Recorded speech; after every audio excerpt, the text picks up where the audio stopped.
Hello friends, मैं हूं doctor Manoj Wadhwa और आज हम जिस विषय पर चर्चा करेंगे वो एक मेरा फेवरेट टॉपिक है, knee arthritis and total knee replacement. Knee joint यानी घुटने की बात करेंगे।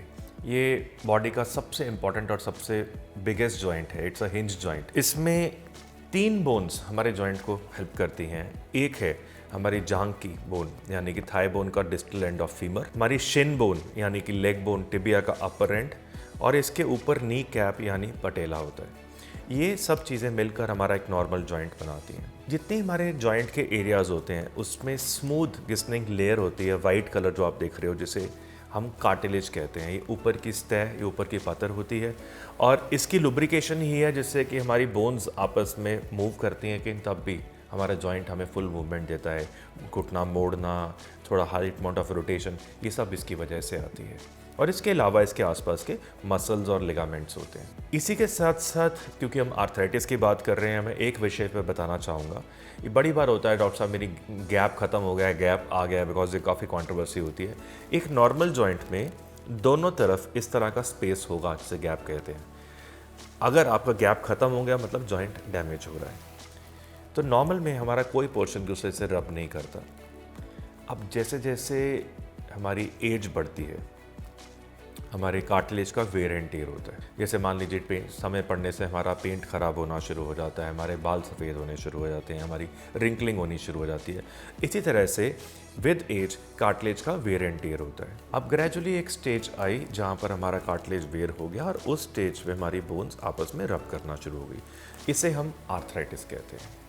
आर्थराइटिस भिन्न भिन्न प्रकार का होता है। सबसे कॉमन होता है ऑस्टियोआर्थराइटिस, यानी कि एज के साथ बढ़ने वाला आर्थराइटिस।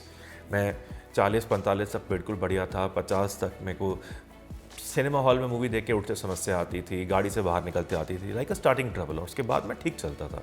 ग्रेजुअली डॉक्टर साहब बढ़ते बढ़ते अब तो सीढ़ी चढ़ना भी मुश्किल है, टॉयलेट जाना भी मुश्किल है। यानी कि जैसे जैसे उम्र बढ़ती गई हमारी आर्थराइटिस की इंटेंसिटी बढ़ती गई। सेकेंड होता है रोमेटॉइड आर्थराइटिस, जिसे हम लेमन लैंग्वेज में गठिया के नाम से जानते हैं। Crippling arthritis, multiple joints involve होते हैं और ज़्यादातर पेशेंट्स फीमेल्स होते हैं और यंग पेशेंट्स होते हैं। फिर कुछ केसेस में पोस्ट ट्रॉमेटिक, मेरा एक फ्रैक्चर हुआ नी के आसपास 20 साल पहले, ग्रेजुअली 10 साल 20 साल में उसका सरफेस डैमेज हो गया और आर्थराइटिस हो गया। तो आर्थराइटिस किसी भी तरह से हो, इसमें अल्टीमेटली आपकी बोन्स आपस में रब करना शुरू हो जाएंगी। और जहाँ पर बोन्स की रबिंग शुरू होगी, जैसे मान लीजिए आप पत्थर लेके दीवार पे ग्रेट करेंगे तो वहाँ पर एक गैप पड़ जाएगा, हमारी बोन्स घिसना शुरू होती हैं। धीरे धीरे डिफॉर्मिटीज़ यानी कि बो लेग्स आएंगी। वन जॉइंट डैमेज, नहीं समझे दूसरा ख़राब हुआ, नहीं समझे कमर ख़राब हुई। ये इसलिए बिकॉज ज़्यादातर नॉर्थ इंडियन और इंडियन मेंटेलिटी में हम कहते हैं जब तक गुजारा चलता है निकालेंगे। तो इस वजह से हम आर्थराइटिस को काफ़ी ज़्यादा क्रिपल कर लेते हैं। अब इस जॉइंट में जब डैमेज हो गया तब उसमें करते क्या? एक सर्जरी जो बहुत कॉमन है उसे कहते हैं टोटल नी रिप्लेसमेंट। लेकिन जैसे ही नाम आता है लोग घबरा जाते हैं, नहीं नहीं डॉक्टर साहब मुझे अपना नेचुरल घुटना चाहिए। लोग कहते हैं जो नेचुरल है उसको बचाइए। अब तक तो लोग समझते हैं नी रिप्लेसमेंट का मतलब है कि घुटना निकाला, इसकी जगह नया घुटना फिट कर दिया। दोस्तों इसका मतलब ये नहीं है। अब न्यूरो टेक्निक्स पे हम ग्राफिक्स कैपिंग करते हैं। इस न्यूरो टेक्निक्स में हमारा जो कार्टिलेज डैमेज हो गया थाई बोन का, अब 8 से 10 मिलीमीटर एरिया इसका स्क्रैप करेंगे। 8 मिलीमीटर्स एरिया मान लीजिए top of the Shin bone tibia का स्क्रैप करेंगे। सो इन दोनों को मेटल प्लाट्स रिप्लेस करेंगे। सो सिर्फ हमारी टॉप कैपिंग चेंज हुई और दोनों के बीच में एक हाई ग्रेड प्लास्टिक आएगा, इसे पॉलीथीन कहते हैं, जिस पे जॉइंट अब मूव करेगा, जो हमारे को नेक्स्ट लुब्रिकेशन देगा। तो सिर्फ एक कैपिंग है। आप अगर टाइम में मैं आपको मिसाल देना चाहूँ तो मान लीजिए पहले दांत खराब होता था तो हम उस दांत को निकाल के उसकी जगह सोने का दांत फिट करते थे। आज की डेट में हम ग्राफिक्स फिलिंग करते हैं, उसके ऊपर क्राउन फिट कर देते हैं। तो जो कैपिंग प्रोसीजर है, तो अब लेटेस्ट जो हम लोग करते हैं वो है रीसर्फेसिंग कॉन्सेप्ट, जिसके ऊपर आपको नेचुरल नी रिप्लेसमेंट का यहाँ बताए हुए मेरे जो लिंक है इसमें आप जाएंगे तो आपको उस वीडियो पे काफ़ी डिटेल्स है उस टेक्निक के बारे में। सो जब भी जॉइंट डैमेज हुआ उसमें 2 टेक्निक्स होती हैं। अगर केवल अंदर का हिस्सा डैमेज है तो हम अंदर की लाइनिंग केवल रिप्लेस करेंगे, बाकी पार्ट्स को नेचुरल छोड़ेंगे, और इसे कहते हैं पार्शियल नी रिप्लेसमेंट।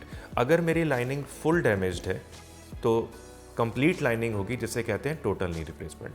अब किस केसेस में पार्शियल करना है, किस केसेस में टोटल करना है, मैं आपको सजेस्ट करूंगा। मेरा एक जो वीडियो है total versus partial knee replacement which one two use, आप इसको लिंक को जाइए और आप पे उसमें फुल डिटेल्स आपको दी जाएंगी। अब इस सर्जरी के अंदर हमने देखा कि हम सिर्फ बोन एंड्स को स्क्रैप करके उसको रिकैप करते हैं, उसको रीसर्फेस करते हैं।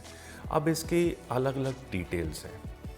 दोस्तों, नी रिप्लेसमेंट सर्जरी आज की डेट में ऑर्थोपेडिक्स की सबसे रिजल्ट ओरिएंटेड सर्जरी है और एक ऐसी सर्जरी जो दुनिया भर में लगभग 300% के आसपास ग्रो कर रही है। तो हमने इसमें बहुत सारी इनोवेशंस करी हैं। I have multiple world records for the same surgery and I can tell you more details because मैं सर्जन के साथ साथ मैं इम्प्लांट्स को वर्ल्ड के लिए डिज़ाइन करता हूँ। So I can tell you more details on the materials techniques. तो जो इम्प्लांट्स हैं, जो इनको बोन से फिक्स करा जाता है, इनके फिक्स करने के दो तरीके होते हैं। एक है सीमेंटेड, यानी कि आपने मेटल लिया, इसमें सीमेंट फिल करा और हमारी बोन की कैपिंग पे फिक्स कर दिया। दूसरा है अनसीमेंटेड। उन केसेस में यहाँ पर आपको स्पेशल एक बॉन्डेड मटेरियल, जैसे आप इसमें क्लोजली देख रहे हैं, इट्स अ रफ सरफेस जिसमें हमारी बोन ग्रो कर जाती है, इन ग्रो करती है, पोरस सरफेस होता है।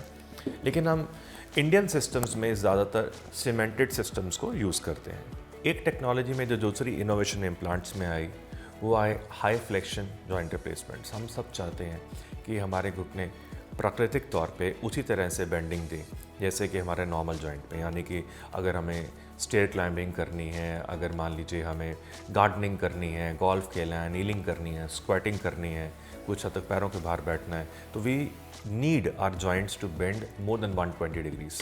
तो जो न्यूअर इम्प्लांट्स हैं, ये आपको high amount of bending allow करते हैं, लाइक अ नॉर्मल नी। तो with natural knee resurfacing that we do, we try to restore the same bending arcs, ताकि ये सारी एक्टिविटीज़, आपको डांस करना है, पहाड़ चढ़ना है, स्विमिंग करनी है, आप सब कुछ उसी तरह से इन सिस्टम से कर सकें। थर्ड आता है डिज़ाइन ऑफ सिस्टम्स।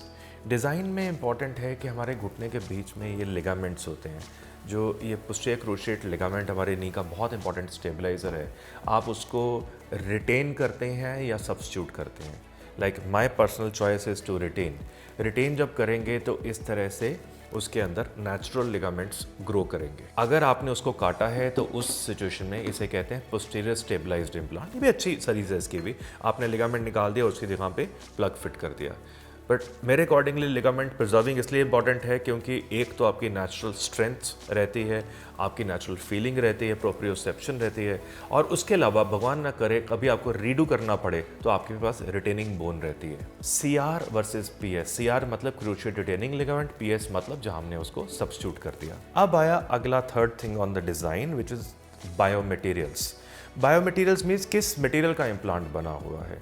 तो बेसिक जो होता है मटेरियल वो होता है क्रोम कोबाल्ट, जिसे हम स्टील टैग बोलते हैं, क्रोमियम निकम मोलिब्डेनम, ये एलॉय होता है। इसके अलावा जो मटेरियल होता है ये होता है titanium, this is also an alloy. अब इसके ऊपर मूव करेंगे तो different surface like ceramics, smooth like ceramics, long life systems आते हैं, डिफरेंट बायोमटेरियल्स।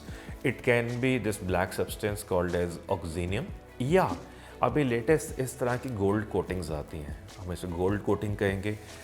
एक्चुअली ये टाइटेनियम नायोबियम नाइट्राइड कोटिंग है। ये कोटिंग जो है इसको बहुत ज़्यादा स्मूथ बना देती है, जिससे कि हमारी जितना हमारी स्मूथनेस होगी उतना लेस फ्रिक्शन होगी, उतनी ज़्यादा लाइफ ऑफ इम्प्लांट होगी। तो चाहे डिज़ाइन सेम हो, उसके मटेरियल्स अलग अलग हैं। इसी के साथ साथ हमारा प्लास्टिक जो आता है, इसके भी डिफरेंट मटेरियल्स होते हैं। नॉर्मल आता है, देन हाईली क्रॉस लिंक्ड आता है, और जो लेटेस्ट हम लोग आजकल यूज़ करते हैं वो है ये vitamin E poly. That means इस हाई ग्रेड प्लास्टिक जो होता है, पॉलीएथिलीन जो होता है, इसमें विटामिन E इन्फ्यूज्ड है। विटामिन E जाने से क्या है कि आपका हाईली स्मूथ सरफेस नीचे है, बीच में है, और इसी के ऊपर आपका इम्प्लांट मूव करेगा। जितना कम वेयर एंड टियर होगा उतनी ज़्यादा लाइफ ऑफ इम्प्लांट होगी। So if you want your implant to last a lifetime, that means you want long lasting implant, that's the right word, तो आपको स्पेशल मटेरियल्स को use करना है। So many times patients go to Google doctors to ask, जहाँ पर आप direct to consumer marketing involve है। I think उस सबसे ज़्यादा आप सर्जन के साथ बैठिए, समझिए कि आपके लाइफस्टाइल के हिसाब से what kind of systems do they advise you. Systems के साथ साथ what are the long lasting options, और आपकी बॉडी फ्रेमवर्क के हिसाब से किस तरह की उसमें स्पेशल इम्प्लांट ऑप्शंस अवेलेबल है।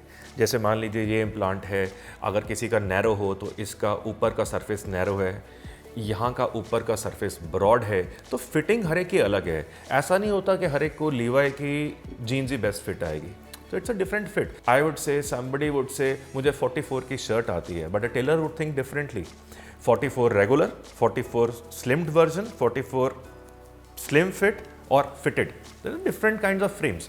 Similarly, आपका सर्जन आपके साथ जो बैठेंगे तो आपको एडवाइस करेंगे कि आपकी बोन कॉन्फ़िगरेशन के accordingly what is the best implant fit, what are the kind of biomaterial options you can choose. So go and discuss these topics with your surgeon. अब इन सब के बाद आती है how do we do it. आज की date में surgeries बहुत सेफ है। I mean with the newer modalities available it takes us between 10 to 15 minutes to do a knee. It's off the track part. So short spinal anaesthesia, back पे short spinal देते हैं। Yes, you can also give general anaesthesia यानी कि पूरा बेहोश करना, but safety is way better with a spinal. But again ये आपकी मेडिकल टीम आपके लिए डिसाइड करेगी which should be the best possible anaesthesia. लेकिन इसी के साथ साथ हम बहुत सारी कॉकटेल इंजेक्शंस सॉफ्ट टिश्यूज़ में इंजेक्ट करते हैं ताकि पेशेंट को कम से कम पेन हो। तो we have our patented FIFO fast in fast out techniques and natural knee resurfacing NKR systems. That means we want to restore the original. जितना damage area उसकी कैपिंग करो, बाकी सब कुछ नेचुरल छोड़ो। तो आज नी रिप्लेसमेंट सर्जरी एक मॉडिफाइड सिस्टम्स पे जा रही है। हम इसे कहेंगे इंटेलिजेंट नी सर्जरी जो है, इसमें बहुत सारी टेक्नोलॉजीज़ को यूज़ कर सकते हैं और इमर्जिंग टेक्नोलॉजीज़ पे नीचे लिंक पे मेरा एक वीडियो है जिसमें you should read on what are the kind of emerging technology options that are available. Different biomaterials को यूज़ कर सकते हैं। So in our NKR techniques we do ligament and bone and soft tissue preserving surgeries. Almost special pain control systems are there. Then there are stitchless surgeries ताकि मेरे ऊपर कोई scar नहीं रहे। रिड्यूस टिश्यू ट्रॉमा सर्जरीज ताकि मेरी cutting कम से कम हो और हम फास्टेस्ट एक्टिविटी पे ले सके। और आजकल इन सब सर्जरीज से you can expect something like more than 99% positive outcomes. Somebody has to be unlucky not to get better. ये न्यूअर टेक्निक्स के साथ ये सारे कॉम्बिनेशन में हम लोग जो भी पेशेंट को यूज़ करते हैं, हम उन पेशेंट्स को 3 घंटे में लोडिंग अलाउ कर देते हैं। Next morning they are on the toilet seat, in 1 or 2 days they can take couple of steps और between 4 to 6 weeks they are back to driving. Newer modifications, newer lifestyles, newer innovations have brought a revolution.